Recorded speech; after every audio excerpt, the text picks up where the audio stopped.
Cheers, everyone. Welcome to the New Populist. I am Dave Brown.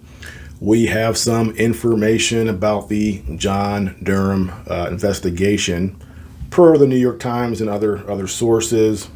The Durham investigation should wrap up by the end of this year. Done, finished. Now, I know back in 2020, there were a lot of Trump supporters who were thinking that finally we're going to have some pushback on this U.S. intelligence apparatus that is aimed at Trump supporters and Donald Trump himself. But it would seem that this whole thing will be put to bed by the end of this year after the midterm elections.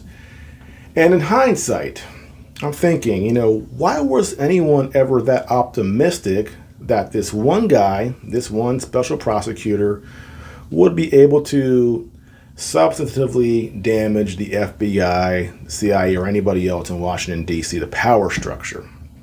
And looking back now, I think there were a few clues that this was not going to happen. And the very first one is that he was appointed by Bill Barr, who, as we know, right now is going around trashing Donald Trump. So back then, what were Bill Barr's intentions when he appointed John Durham? And secondly, our favorite Senator Lindsey Graham, he said this back in 2020. I hope my Democrat colleagues will show Special Counsel Durham the same respect they showed Special Counsel Mueller. This important investigation must be allowed to proceed free from any political interference. Now, do you think for 1 second there's any investigation in Washington, D.C. that is free from political interference? And the fact that it's coming from Lindsey Graham should have warned us that this investigation ultimately would go nowhere. So why would Lindsey Graham say this? Well, when it does go nowhere, he can stand up and say, hey guys, I supported it.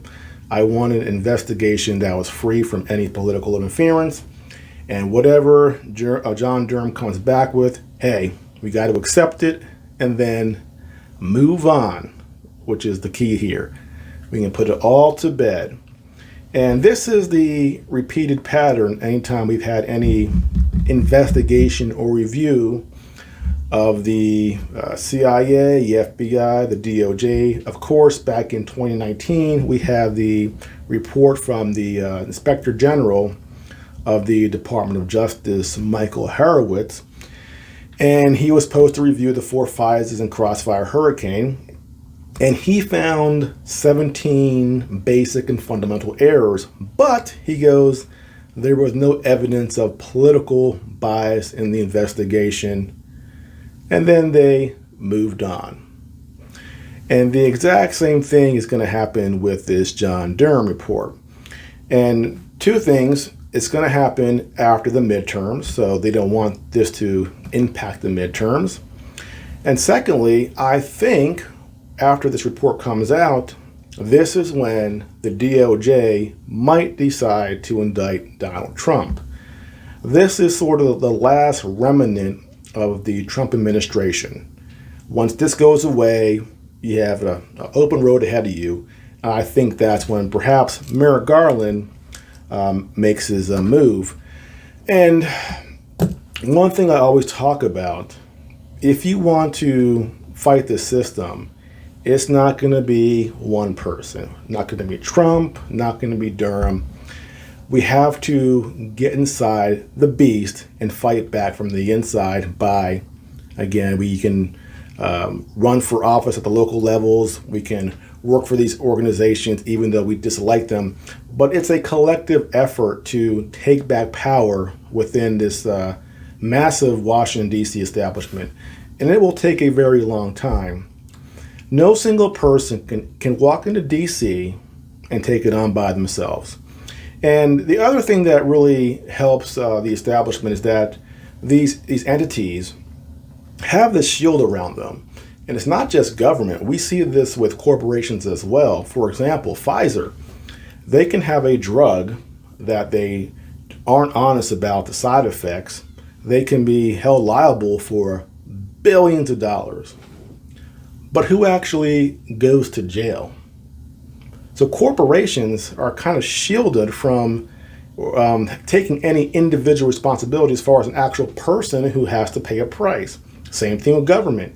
You have Horowitz here who says the FBI did A, B, C, and D, but who actually is really paying a price for the actions of the FBI? I think there was one person that got in trouble for lying, and what kind of penalty was that? 5 days in jail and community service, a fine. So there is no real punishment. And when we get this John Durham report, it will be just like the Michael Horowitz report. It'll point to some bad things, some process issues. Maybe there's some errors here. Some guy over here was not being 100% honest. But it's ultimately not going to say anything that has gravitas to it that will actually threaten the FBI or anybody involved with the FBI or surrounding bureaucracies.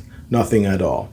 So after the midterms, this is when we're going to see things really heat up before the campaign for the general election gets into full swing. That's when I think the DOJ, the Biden administration are going to make their move. And that is when I think they will potentially indict Donald Trump. They are not done. They are just getting started. Well, that's it for now. If you are new to the channel, please like and subscribe. I'll see you next time.